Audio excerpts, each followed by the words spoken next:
Okay, isang magandang araw syempre sa ating mga ka-spaghetti. At eto, meron tayong mga new arrival ngayon na 7-seater SUV. Itong 2016 na ating Ford Everest, kulay white. Then itong brand new condition natin na Mitsubishi Expander 2023 model, brand new condition. At may dalawa tayong Innova doon, isang manual na 2018 at 2016 na ayun, Alphard look. Ayan, so dito na muna ako siguro magsisimula sa Ford Everest. Okay, so ayan, unahin ko lang itong 2016 Ford Everest 2.2 turbo diesel Ambiente ang variant. Ayan, kulay white, automatic transmission, diesel engine. Ito kahit 2016 model siya, napakasariwa pa ng kanyang pagkapintura.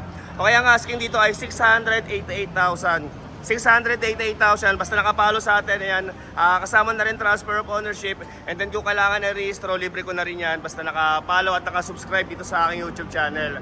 Ayan, syempre para sa gusto magpa-schedule for viewing, para ma-test drive, ayan, isave nyo yung aking contact number. Tawag or text na lang kayo ahead of time or one day before, syempre para ma-update ko kayo kung available pa yung unit bago kayo pumunta. Okay, so ikutin ko lang muna to at mamaya check natin yung kanyang saktong mileage.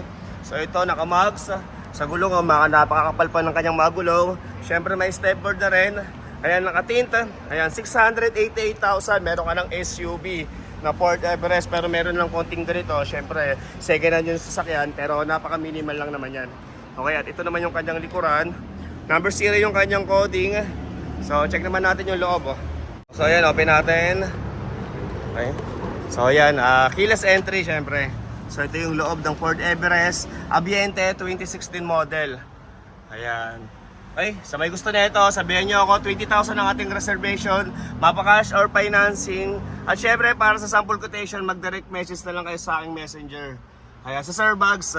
Okay, para mapasahan ko yung na-admin ng sample quotation and then ng list of requirements. Ito, naka-stack na radyo. Okay, di ko makita yung saktong mileage. Lipat tayo dun sa kabilang side. Okay, dito naman tayo sa bandang driver side para makita natin yung saktong mileage. Ayun, 85,273 ang kanyang tinakbo. So ito sa dashboard, napaka-fresh pa. And then nakapabric yung kanyang mga upuan, wala lang leather seat. Pero syempre sa may gusto magpagawa ng German leather para sa inyong mga sasakyan, okay, mag-direct message na lang kayo sa Sarbag seat cover and car accessories. Okay, para sa mga design at ibang tanong nyo, yan, PM na lang kayo dyan. So ito yung kanyang loob. Okay. Okay, so ayan, ulitin ko, 2016 model Ford Everest Ambiente 2.2 turbo diesel 6-speed.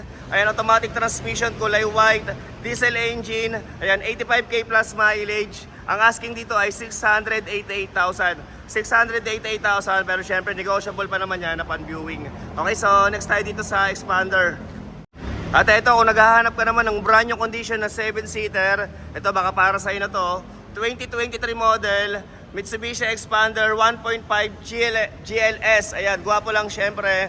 Automatic transmission, kulay white, gas engine, 7-seater. Ayan, ang asking dito ay 898,898 at ganoon din, negotiable pa yan. Ayan, kita mo naman yan, napakasariwa, napaka-brand new condition pa. Okay, naka 2-tone mags at sa gulong bago-bago pa yung kanyang mga gulong. Ayan, check din natin yung kanyang saktong mileage. Pero sa plaka nito, ayan, kami nang bahala, kami nang kukuha niya sa kasa para sa inyo, okay? So ito, kulay white para sa nagkakagusto. Ito, napakabilis mabenta ng mga kulay white natin na Expander pag may dumadating dito. Kaya unahan mo na kung kursunada mo to. Ayan, naka-tint, meron na ring rain visor. So check naman natin yung loob. Okay, so ito naman yung loob ng Expander GLS. Yung kanyang saktong mileage, ayan, 24,000. Ayan, at yung kanyang monitor naka-plastic pa. Then yung banda rito naka-plastic pa rin, ayan. Okay, then yung kanyang dashboard, super fresh pa at amoy bago pa to. Ayan, wala lang din seat cover. Okay, syempre dahil GLS. Ayan, push start button, automatic transmission, stock na monitor. Ayan, lagay ng baso. Syempre may armrest, pag pinuksan mo, ayan, may compartment dyan. Okay, so ito napakasariwa, Ito, sa may gusto na ito, i-save nyo yung aking contact number para di nyo makalimutan, syempre. Okay, so ayan, ulitin ko, 2023 model, ayan, Mitsubishi Expander 1.5 GLS, kulay white, automatic transmission, gas engine, 7-seater, okay, 24k plus mileage. 898,000 ang asking dito. 898,000. Okay, so next unit tayo. Okay, at ito, damay ko na rin tong ating Suzuki Ertiga na hybrid. Ayan, hindi pa nabibili. Available pa rin sa ngayon. Ayan, brand new condition din, 7-seater.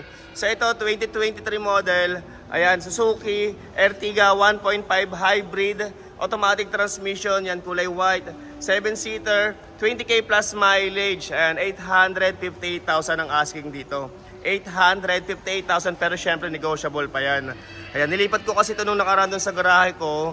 So, hindi nakikita pag may tumitingin dito. Binalik ko na dito sa showroom. Okay, so ayan, medyo maalikabok lang pero OSK yan. Yan, at amoy bago pa yan sa loob.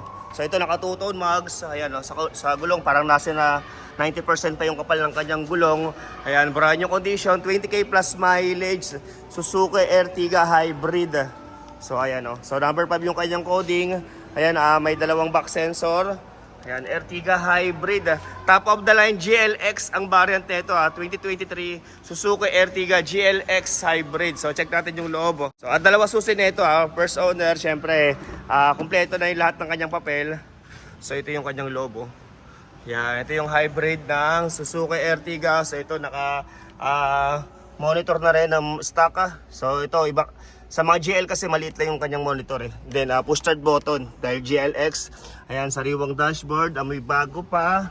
At may mga controls din dito sa kanyang steering wheel. At may design dito na kahoy sa banda dyan sa kanyang gitna. So ayan, pati rito sa kanyang sidings may ding design na kahoy.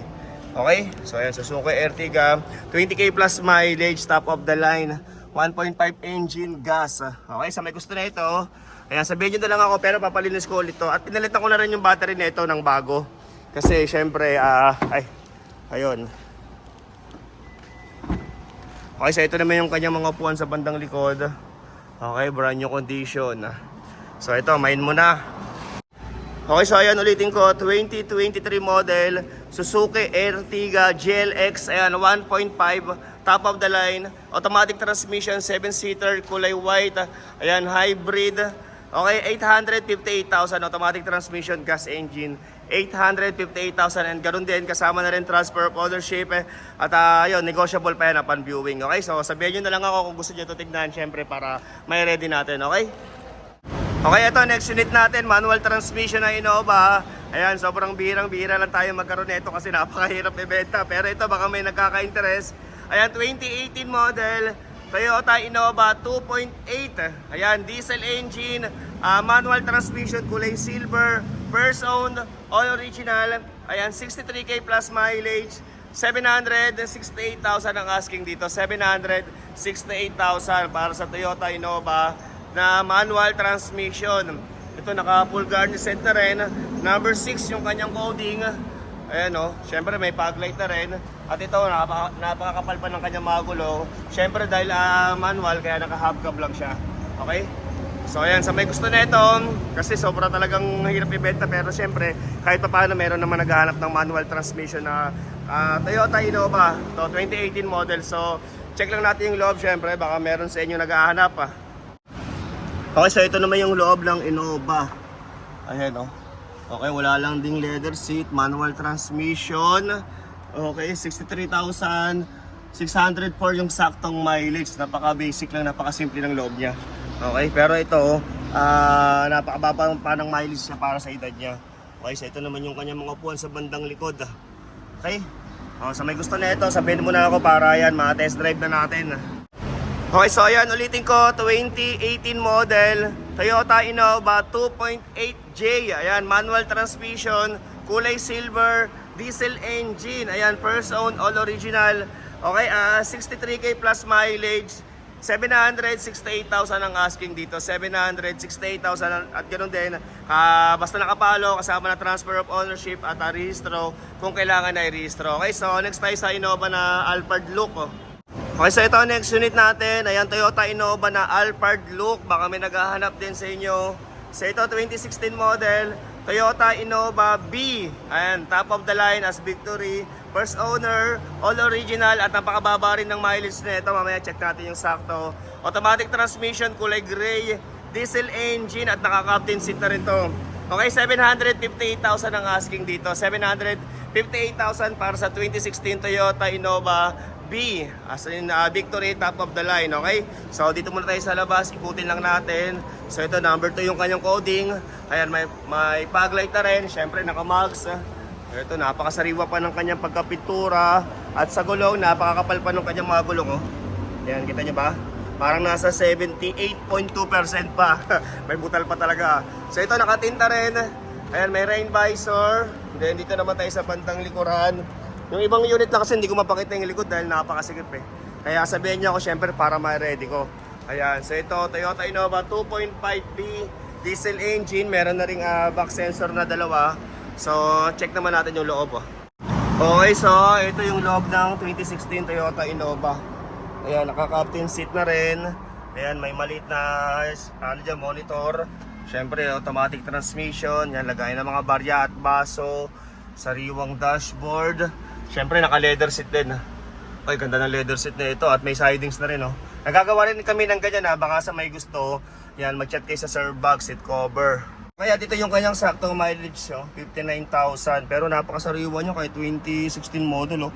Yan, may design na kahoy dito sa kanyang mga controls. Ayun, sa mga controls banda dyan. Parang may design na kahoy pero plastic siya. Okay? Okay, at ito naman yung mga upuan sa bandang likuran. Ayan, naka-leather seat din. Okay, iba na yung niya, hiwa-hiwala yung upuan no? Okay? Para siyang yung sa Alphard. Ganyan yung upuan ng Alphard eh. Okay, so ayan, ulitin ko, 2016 model, Toyota Innova 2.5B, top of the line, automatic transmission, diesel engine, ayan, 59k plus mileage, first own, all original, ayan, kulay gray, 758,000 ang asking dito, 758,000, pero syempre, negotiable pa yan upon viewing. Okay, at abangan nyo na lang to next content ko, itong meron tayong high-ist na 2022 model ata to. May Isuzu Travis, yan sa mga naghahanap ng pangnegosyo. At meron tayong Fortuner dito. Hindi ko alam kung Q ata to, limited o. Mamaya, abangan nyo na lang sa next content ko, okay? Pahinga lang ako konti pero baka bukas ko na to i-upload. So hanggang dito na lang muna, abang-abang na lang kayo para sa ibang sasakyan na hinihintay nyo. Sa mga susunod nating vlog, baka andun na yung mga unit na hinahanap nyo. Siyempre, yan, kung nagustuhan mo to, palike and follow naman dyan at pasubscribe na rin sa aking YouTube channel. Siyempre, Sir Bugs pa rin ang pinakagwapong bugaw ng mga Reposes cars. Thank you very much for watching.